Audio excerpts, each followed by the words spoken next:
হায়াতের মালিক হলো আমার আল্লাহ। আল্লাহ রাব্বুল আলামিন কোরআনের মধ্যে বলে দিয়েছেন, মিনহা খালাকনাকুম ওয়া ফিহা নুঈদুকুম ওয়া মিনহা নুখরিজুকুম তারাতান উখরা। হুজুর, কত কঠিন একটা আয়াত পড়লাম আপনাদের সামনে। আপনার তো ঘুম আসার কথা না। কুমকুমিয়া হাবিবি কামতানাম আর শামসু আল কামারুল আয়ানা। উঠো উঠো হে বন্ধু, আর কত ঘুমাবে? চন্দ্র সূর্য ঘুমায় না। আপনি মানুষ না? আপনি চাঁদের চেয়ে দামি। আপনি মানুষ না? আপনি সূর্যের চেয়ে দামি। আপনি মানুষ না? আপনি জিনের চাইতে দামি। আপনি মানুষ না? খোদার ফেরেশতার চাইতে দামি। এত দামি মানুষগুলো সৃষ্টির সেরা জীব, আপনার কর্মের কারণে আবার আপনি সৃষ্টির নিকৃষ্ট জীব। আমরা নিকৃষ্ট হতে থাকতে চাই না, আমরা শ্রেষ্ঠ হয়ে থাকতে চাই। কথা বলেন ঠিক কিনা?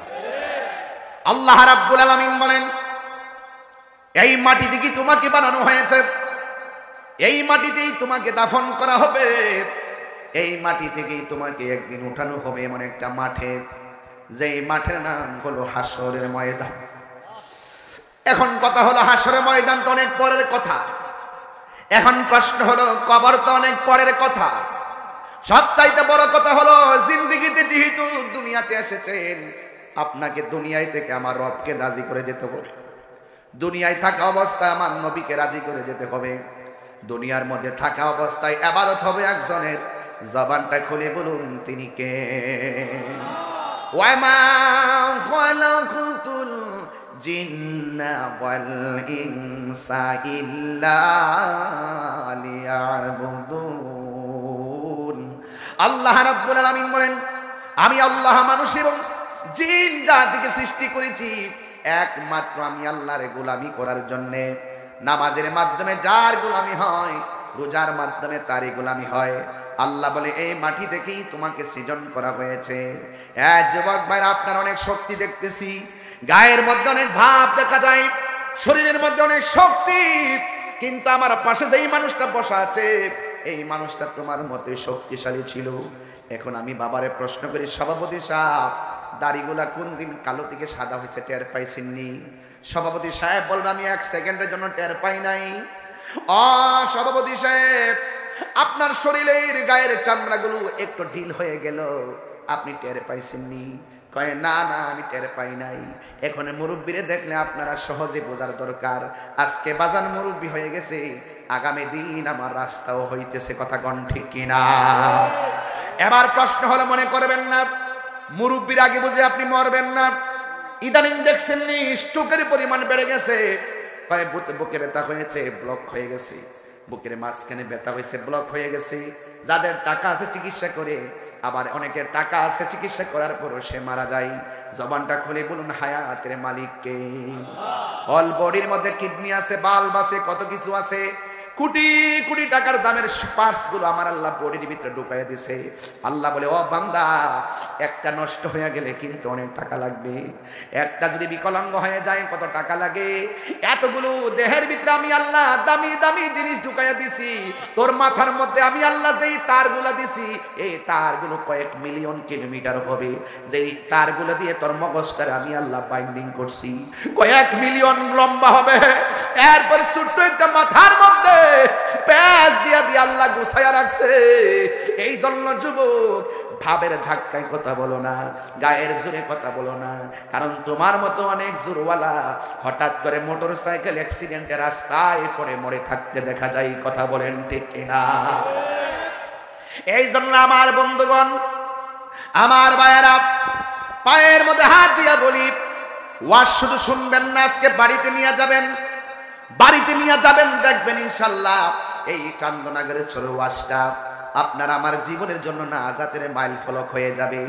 বন্ধুরে আমার, ও যুবক ভাইরা, ও তিতাসের বাবারা, হোমনার বাবারা, আমার নবী আপনার নবী রহমাতুল লিল আলামিন বলতেছেন, এই পৃথিবীর মধ্যে আখিরাতের প্রথম মঞ্জিলের নাম হলো কবর। এই কবর বড় সাংঘাতিক। এই কবরে যারা একবার গেছে সে জানে কবরটা কেমন। এই মুহূর্তে আমার কাছে যদি ফোন আসে, জিজ্ঞেস করলাম কোথায় থেকে ফোন দিয়েছেন, আমারে বলে সৌদি আরব থেকে ফোন দিলাম। কিছুক্ষণ আগেও আমার রুহানি সন্তান, আমার মুরিদ, আপনার এলাকার সন্তান আকাশ আহমেদ বাবু ভিডিও কলে কথা বললো বাইরে থেকে, ভিডিও কলে কানেক্ট হয়ে গেছে, আমরা কথা বলতে পারলাম। কিন্তু আপনার ঘরের পাশে অন্ধকার কবর, সুখে কিনা দুঃখে আছে আমরা বলতে পারি না রে বাবা। কবরের ভিতরে আগুন জ্বলে আর মানুষটা শুধুমাত্র চোখের পানি ফালাইয়া ফালা কান্দে, কিন্তু তার কান্নার আওয়াজ আমাদের শোনার কোনো ক্ষমতা নাই। ওই কবরের মাটিগুলো এমন জোরে চাপা মারতেছে গো, হাড্ডিগুলা গুড়া বানায়া ফালাইতাছে, যারা পরিমাণ মনের দুঃখ বলার কেউ নাই। এই জন্যই তো আমার আল্লাহ রাব্বুল আলামিন কোরআনে বলছেন, ওয়া মা ইয়াস্তাবিল আহইয়া ওয়ালাল আমওয়াত। বাবাজান আমি তেলাওয়াত করি তাই কি আপনারা কষ্ট পান? বাবাজান আপনার সাউন্ডটা একটু উঠাই দিয়েন যেন আমি একটু শক্তি পাই। এমনি সাউন্ড খুব ভালো, একটু উঠাই রেখেন। মারহাবা বলেন। এক মাস সিয়াম সাধনা তো, এরপরে হঠাৎ করে আমি যদিও রমজানে প্রায় 30টা মাহফিল করছি। মারহাবা বলেন। গত বছর করছিলাম 39টা, এবার দিনে আমি করি নাই গরম দেখিয়া। এবার আগামী এই আজকে থেকে প্রায় অনেক মাস মাহফিল, 9 মাসের মতো। কি হিংসা লাগতেছে? এদিকে উঠেন, এদিকে আসেন। হুজুর কোনো হিংসা নাই, আমরা সবাই একা আছি। বল ওয়াজে কইবেন কি জানি, সম্মানিত সুন্নি জনতা, এটা কইন বেশি বেশি, বুঝছেন নি? তাইলে আমরা একটা প্রেম পাবো, প্রেম। কি ঠিক আছে নি? হ্যাঁ, আপনার কষ্ট পাইতেছেন? কারা কষ্ট পাচ্ছে, কারা কষ্ট পাচ্ছেন হাত তোলেন তো দেখি। ওই ওই ওই একবার চলছে, তার মাথাটা পুরো স্টেডিয়ামের মধ্যে নয়। এই বেটা দেখছে কিন্তু। মারহাবা কর। তাহলে আমি একটু তেলাওয়াত করতে চাই। আমাদের স্যাররা চাপের উপরে আসেন না, আমার স্যাররা। আরে আসেন আসেন উপরে, এই দিদায় বসেন, কেমন লাগে না? এই সেটটাতে বসেন, ভালো লাগবে। আসেন স্যাররা, আপনারা আসেন, এই দিকে বসেন এসে। আরে আমাদের স্যাররা অনেক কষ্ট করে সুন্নিয়তের জন্য, এই মাহফিলগুলোর অ্যারেঞ্জ করার জন্য অনেক সহযোগিতা করেন। কথা বোঝেন নাই? আল্লাহ যেন আমাদের প্রশাসনকে নিয়ে খায়াত দান করে, আমিন করুন। আমি একটু তেলাওয়াত করবো আপনাদের সামনে। আপনারা কি আমার রবকে ডাক দিতে পারবেন? আমি দেখতে চাই আপনাদের আওয়াজটা। হুজুর কি কষ্ট পাইছে? স্যারদের মহিলা মহিলা লাগতেছে, হাসিটা সুন্দর আছে আবার হুজুরের। আমরা হুজুরে মিলে আছি, কিন্তু আপনারাই বেজার। আপনারা ঠিক আছেন? যাক, তাইলে সব এক। মারহাবা কর। আমি একটু তেলাওয়াত করতে চাই, আপনারা একটু জোরে আল্লাহকে ডাক দিবেন। রাজি? কাশি দেন, কলাটা একটু ছাড় দেন। এই দেখছেন নি, পাবলিকলি কিছু ডানে বামে কথা না বললে ওরা মজা পায় না, এই জন্য মনটা একটু ইজি করতেছি। আলহামদুলিল্লাহ কম। আমি একটু তেলাওয়াত করি, জবানটা জোরে হবে ইনশাল্লাহ। হ্যাঁ, কাকে ডাক দিবেন? ওয়া মা ইয়াস্তাবিল আহইয়া ওয়ালাল আমওয়াত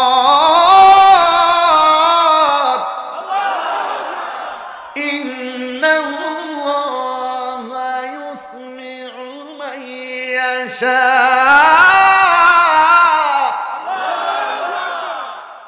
কণ্ঠ দিছে কে? আরো যারা বলো কে?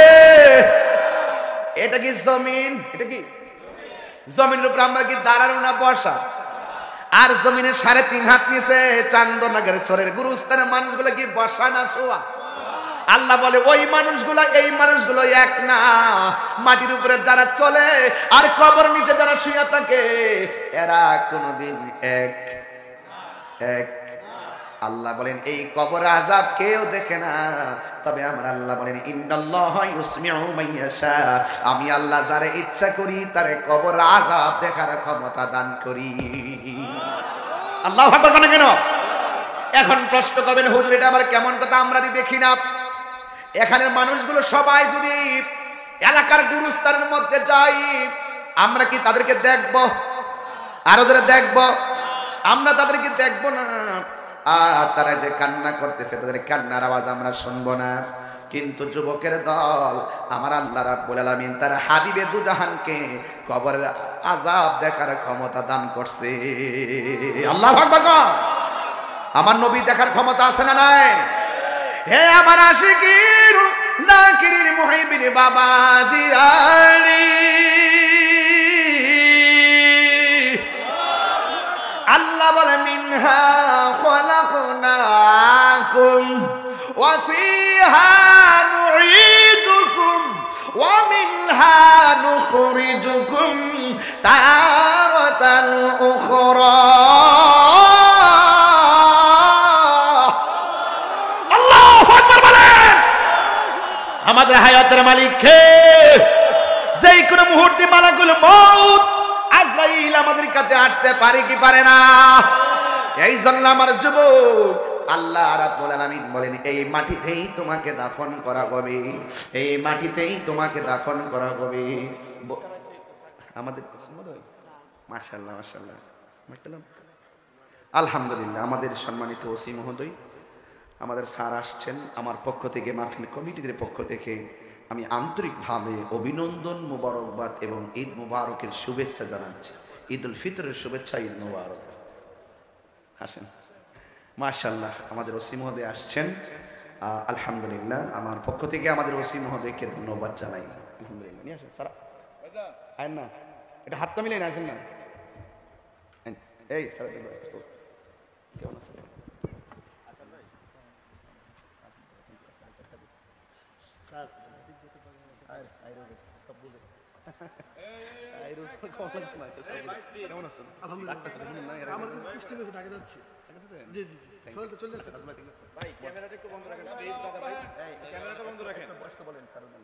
আলহামদুলিল্লাহ বলেন, সকলে বলে আলহামদুলিল্লাহ। আপনারা সবাই খুশি তো ইনশাল্লাহ? সবাই আমার সাথে বলেন আল্লাহুম্মা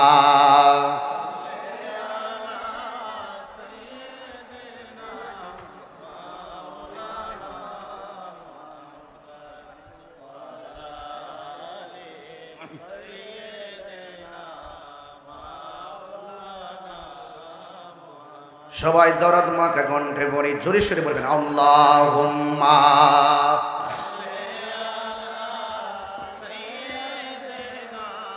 মাওলানা মুহাম্মদ ওয়া আলা আলি সাইয়্যিদিনা।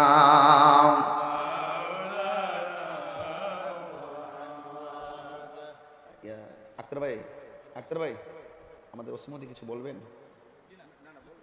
যদি কিছু বলেন এখন বলেন। আর সুবিধা পছন্দ মতো সময় মতো বসবেন, এতটুকু আর কি। দেন একটু স্যার কথা বলতে দেন, তাহলে সুবিধা হবে। আচ্ছা, থ্যাংক ইউ। দেন না, আলহামদুলিল্লাহ বলে।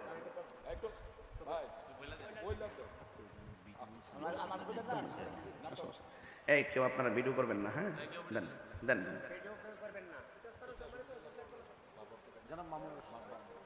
আমাদের তিতাস থানার সম্মানিত, আমাদের মাঝে কিছু কথা বলবেন তিতাস থানার ওসি মহোদয় জনাব মোহাম্মদ মামুনুর রশিদ।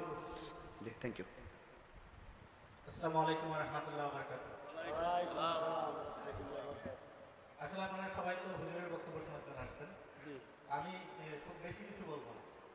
আমি শুধু একটা কথাই বলবো যে ইসলাম শান্তির ধর্ম। ইসলাম পরস্পর পরমত সহিষ্ণুতার ধর্ম। আমরা এখানে পরস্পর পরমত সহিষ্ণুতা এই গুণটাকে অর্জন করে এই গুণটাকে লালন করবো। এখানে আমরা ধর্মের আলোকে, কোরআন হাদিসের আলোকে হুজুর যা বলে আমরা সেটাকেই গ্রহণ করব। আমরা কোনো ক্রিটিসিজমে যাব না, আমরা কোনো বিতর্কে যাব না। কারণ ইসলাম বিতর্ক পছন্দ করলেও উগ্রতাকে পছন্দ করে না, তাই না? তাহলে আমরা সেদিকেই যাব। আপনারা সবাই ধৈর্য ধরে অপেক্ষা করতেছেন, ধৈর্য ধরে অপেক্ষা করবেন। হুজুর কথা বলবে, হুজুরের কথা শুনবেন, ওয়াজ শুনবেন এবং আমরা শান্তিপূর্ণভাবে থাকবো। যারা আয়োজন করছে তাদের সকলকে ধন্যবাদ জানাচ্ছি। ধন্যবাদ। সকলে বলে মারহাবা। আলহামদুলিল্লাহ পড়েন। অল্প সময়ে খুব গুরুত্বপূর্ণ কথা বলছিলেন আমাদের মান্যবর তিতাস থানার প্রাপ্ত ওসি মহোদয়। এবং মামুন রশিদ স্যার, আমি স্যারকে আমার পক্ষ থেকে মোবারকবাদ জানাই। সকলে পড়ি আলহামদুলিল্লাহ। কারা কারা খুশি হয়েছেন একটু হাত তোলেন তো। এটা নামই বাংলাদেশ। দেখছেন কত শ্রেণীর লোক আমরা একটা কাতারে বসে গেছি। এটাই হলো বাংলাদেশ। হাত তোলেন সোজা করে। আমাদের স্যারকে একটু শুভেচ্ছা দেবেন। ঈদ মুবারক। আলহামদুলিল্লাহ বলেন। নারায়ে তাকবীর, নারায়ে রিসালাত, আহলুস সুন্নাত ওয়াল জামাত। হাত নামান সবাই আমার সাথে বলেন লা ইলাহা লা ইলাহা ইল্লাল্লাহ, লা ইলাহা হাসবি রাব্বি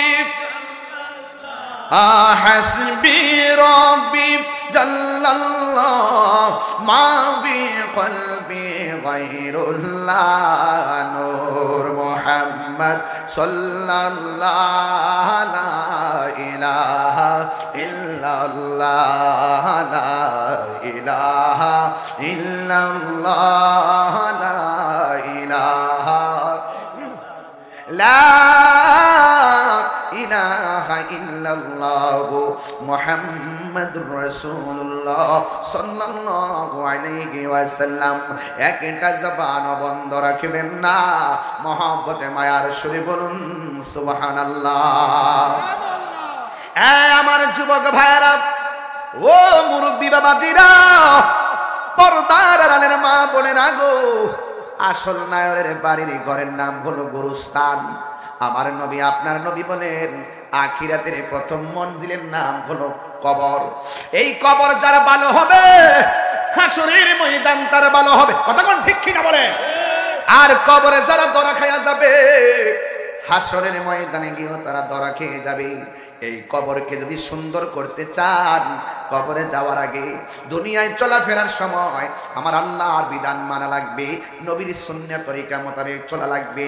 এই জন্য আল্লাহ বলছেন ওয়া মা ইয়াস্তাবিল আহইয়া ওয়ালাল আমওয়াত, যারা মৃত যারা জিন্দা তারা এক হতে পারে না। আরে বাবা একবার আওয়াজ করে কোন না আল্লাহ, তিনবার কোন আল্লাহ। এই যে দেখেন তিনবার বললাম মাত্র, কেমন আওয়াজ হয়েছে। এর চাইতে কঠিন ভাবে কবরের মধ্যে মানুষ আল্লাহ আল্লাহ করে কান ডাকতেছে, আর পারি না, আর পারি না, বাঁচাও বাঁচাও বাঁচাও। এই কান্নার আওয়াজ কেউ শুনে না, এই কান্নার আওয়াজ কেউ শুনে না। এই কান্নার আওয়াজ শুনে না গো। সবাই কবর দিকে বলতেছে আল্লাহ এই আগুনের তাপ আমরা সহ্য হয় না, আল্লাহ মাটির চাপা আমাদের সহ্য হয় না, আবার আমরা দুনিয়াতে পাঠাও আমরা নামাজ পড়ব, আবার দুনিয়াতে পাঠাও আমরা রোজা রাখবো, আবার দুনিয়াতে পাঠাও আমরা হজ করব। আল্লাহ বলেন না না, আর যাওয়া যাবে না। সুম্মা ইলাইহি তুরজাউন,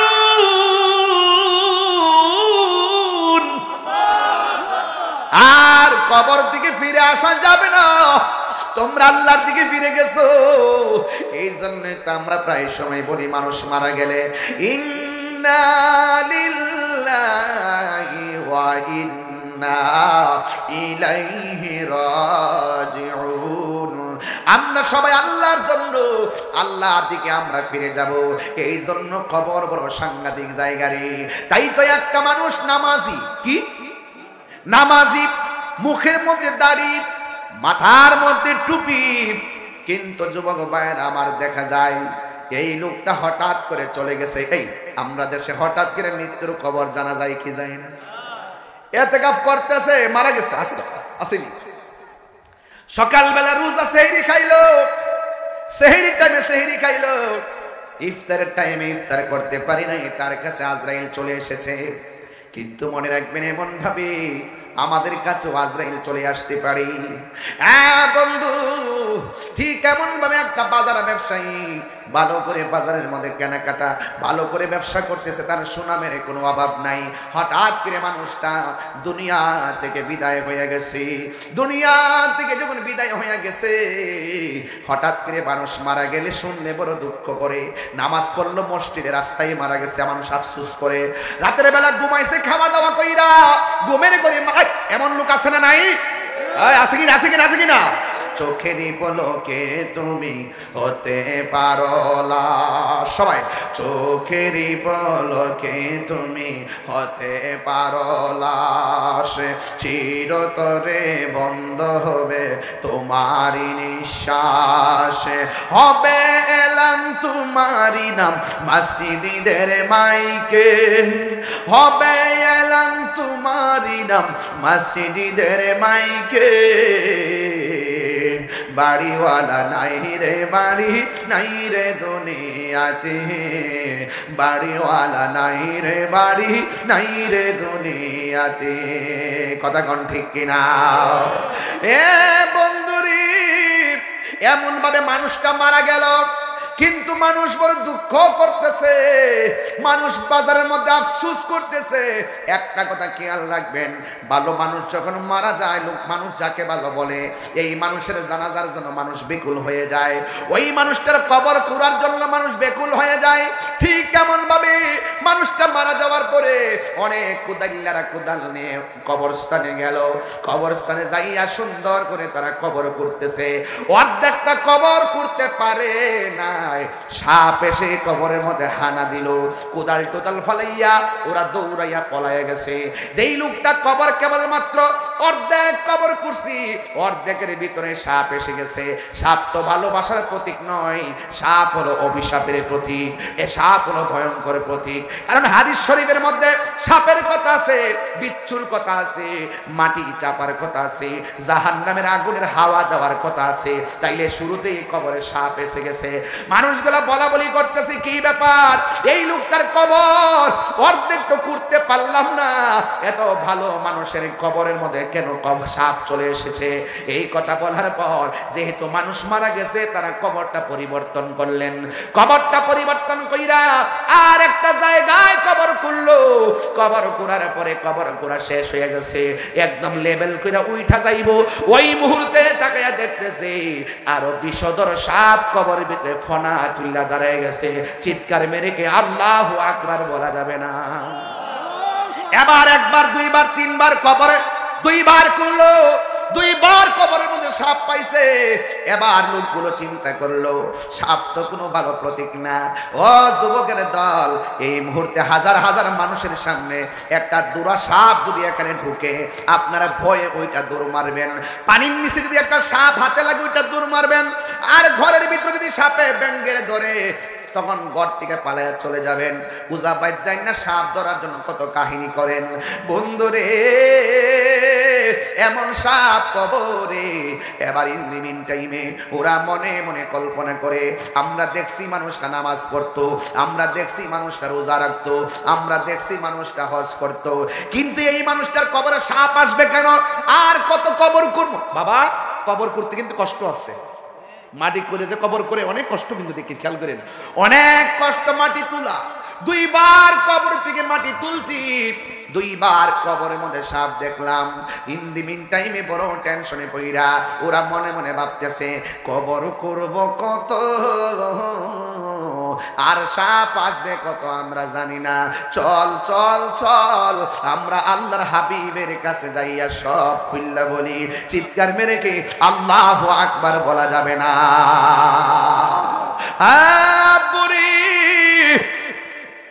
ওই মুহূর্তে এবার ওই লোকগুলো আল্লাহর বন্ধুর কাছে যাইয়া ডাক দিয়ে কয়, ও বন্ধু, ও আল্লাহর বন্ধু, আমাদের প্রতিবেশী একজন মারা গেছে, আমরা সবাই তার নামাজি বলে জানি, ভালো ব্যবসায়ী বলে জানি, বাজারের 1 নম্বর ব্যবসায়ী, কিন্তু আমরা তার কবর করতে যাইয়া দুইবার কবর করলাম, দুইবার কবরের ভিতরে সাপ দেখে আমরা ঘুম নাই। ও আল্লাহর বন্ধু, দুইবার করলাম, দুইবার সাপ পাইলাম, এখন আমরা কি করব? এবার আল্লাহর বন্ধু ডাক দিয়ে কয়, হাতের মধ্যে কোদাল নাও, কোদাল নিয়ে তার দাফনের জন্য আর একটা কবর কুড়ো। এই কবর কুড়ার পরে যদি তোমরা সাপ না দেখো, এই কবরে দাফন করবা। যদি তোমরা সাপ দেখো, তাইলে এই কবরের মধ্যে ফালায়া মাটি দিয়া দিবা, কিছু করার নাই। এই কথা শুননা তারা সুন্দর করে যাইয়া কবর কুড়া শুরু করলো। আর মনের ভিতরে অনেক ভয় ভয় কাজ করতেছে। ইন দি মিন টাইমে সবাই কবর খুললো। কবর কুইরা যেই মাত্র কবর কুড়া শেষ হয়ে গেল, তারা মনে মনে খুশি হইয়া গেছে। এবার অর্ধেক কুড়ার পর সাপ নাই, কবর কুড়া শেষ হইয়া গেছে, কোনো সাপ নাই। যেই মাত্র সর্প নাই, ওরা সবাই খুশি। এবার ওই লাশটাকে ধোয়ানোর জন্য গোসলখানার মধ্যে নিয়ে গেছে। ডানে কাপড় টানাইছে, বামে কাপড় টানাইছে, সামনে টানাইয়া পিছনে টানাইয়া বড়ই পাতার গরম জল, আল্লাহু আকবার কর না কেন? বড়ই পাতার গরম জল করেছে। আবার সুন্দর করে তারা খিলাইল করে গোসল টোসল করাইয়া, আমার সমাজের ভিতরে গোসল করাইতে অনেকে যায় না, কিন্তু না না গোসল করাইতে যাবেন। গোসল করানোর ভিতরে অনেক ফায়দা আছে। আপনি গোসল করাবেন, পেটের মধ্যে চাপ দিয়া পায়খানা বের হলে মিনাকরা দিয়া পায়খানা হাত দিয়া পরিষ্কার করে দিবেন। আপনি দিয়ে এমন ভাবে একটা মানুষকে মহব্বত করেন, আপনি মারা যাওয়ার পরেও আপনাকে এমন ভাবে মহব্বত করবে। কথা বলেন ঠিক কিনা? সাজিয়ে গুজিয়ে দে মোরে সজনী তোরা, সাজিয়ে গুজিয়ে দে মোরে, একটু সাউন্ডটা তুললে দেন না। সাজিয়ে গুজিয়ে দে মোরে সজনী তোরা, সাজিয়ে গুজিয়ে দে মোরে। বড়ই পাতা গরম জলে শুয়ায়া মশারির তলে, বড়ই পাতা। এই দাদার চেহারা খেয়াল করেন না, বাপের চেহারা খেয়াল করেন না, নানার চেহারা খেয়াল করেন না। কেমনে নানারে গোসলটা দিছেন খেয়াল করেন না, কেমনে কাফনে কাপড় পরাইছেন খেয়াল করেন না, কেমনে লাশটা কাঁধের মধ্যে নিয়েছেন খেয়াল করেন না, কেমনে জানাজার মাঠে মানুষগুলো দাঁড়াইছে খেয়াল করেন না, কেমনে কবরে নামাইছে খেয়াল করেন না। একটা আনুষ্ঠানিকতা আপনি ভুলে যাবেন না। মনে রাখবেন, আপনার দাদার বিদায়ের আনুষ্ঠানিকতা যা ছিল, চান্দনাগের ছেলের মানুষের সেম আনুষ্ঠানিকতা হবে।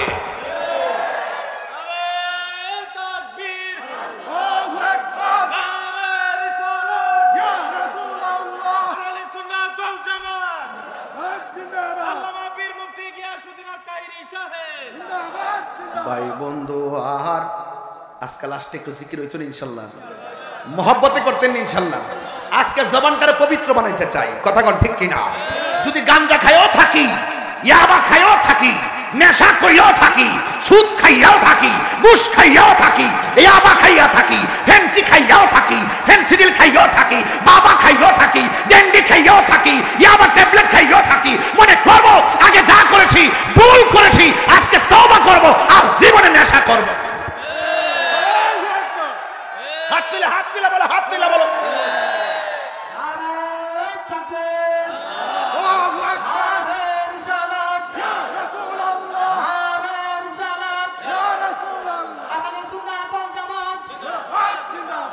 আল্লাহু আকবার বলেন।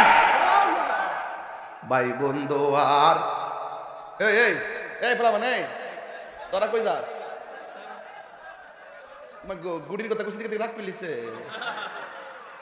হায় হায়, ওখানে আগুন ধরে গেছে গা বাবা হুর। ভাই বন্ধু, আর এই বইটা নিয়ে আমার দিবেন, পারলে 50 টাকা কিনে নিয়েন। আমার এক ভক্ত লেগেছে, কত লেগা? এই লেগে 50 টাকা না? ভাই বন্ধু, আর আপন জনা সঙ্গে তোমার কেউ যাবে না। ও তুমি আইছো একা, যাইবা একা, যাইবা একা, সঙ্গে তোমার কেউ যাবে না। দেখ না মন ঝাঁক মারি এই দুনিয়াদারি, ও তোর পিছে পিছে ঘুরছে সমন, পিছে পিছে অমন কোন দিন জানি তোর হবে সমন জারি দেখ না মন ঝাঁক মারি দুনিয়াদারি জোরে জোরে কে আল্লাহু আকবার বলা যাবে না হায় রে ও আমার তিতাসের বন্ধু এই খবরদার খবরদার দুইবার কবর ঘুরছে কবর ভিতরে কি কথা কনা কবরের ভিতরে কি তিনবারে মাথায় গেল কবর করতে কবর কইরা একবারে সুন্দর করে সাজাইছে একটা সাপও দেখা যায় না এবার কবর কুদাইল্লারা কি খুশি না বেজা আর ওই দিক দিয়ে লাশ গোসল করাইতাছে কত মায়া মায়া রে মায়া সুন্দর করে নতুন জামা পরাইছে যেই কাপড়টা পরাইছে কাপড়টা কি লাল না নীল কেন এত কাপড় আছে জিন্দা থাকা অবস্থায় কত কাপড় লাগাইলাম মরার পরে কাপড়টা কেন সাদা লাগায় এই কথা দি কোন মৌলবি কয় না রে জীবনে কত গাছের পাতা দেখছি বড়ই পাতার কেন গরম জল করে এই কথা দি কোন মৌলবীরা কয় না অলবডির মধ্যে বান দেয় কয়টা এই তিনটা ভান কিরে দেয় এই কথা দিয়ে কোনো মৌলবীরা কয় না রে কোনো মৌলবীরা কয় না যুবকের দল এবার যখন তারে গোসল করাইয়া আবার যখন তারে কান্দের মধ্যে লইয়া জানাজার ময়দানে গেছে তখন কবরের মধ্যে কোনো সাপ নাই এবার যখন লাশটাকে কাদের মধ্যে কইরা গো যেই মাত্র গোরস্থানের মধ্যে লইয়া গেল দুইজন কেবল মাত্র কবরে নামতে গেল নামার সাথে সাথে দেখে কবর ভিতরে আবার সাপ এসে গেছে আল্লাহর বন্ধু বলছে সাপ থাকলেও সাপ সহকারে দাফন করবা না থাকলেও দাফন করবা সাপ যখন দেখে ফেলছে কবরে কেউ নামে নাই না নাই মা লাশটারে ঢিল মাইরা ফালাইয়া মাটিগুলা দিয়া চাপাইয়া দিয়া দিছে রে বাবা এবার যখন লাশটা কবরে ঢুকাইয়া যখন তারে দাফন করে দিল এবার বাজারের মধ্যে বলা বলে শুরু হয়ে গেছে কি ব্যাপার তার কবরের মধ্যে কেন সাপ দেখা যায় কবরের মধ্যে কেন সাপ দেখা যায় জালা জোরাহিনা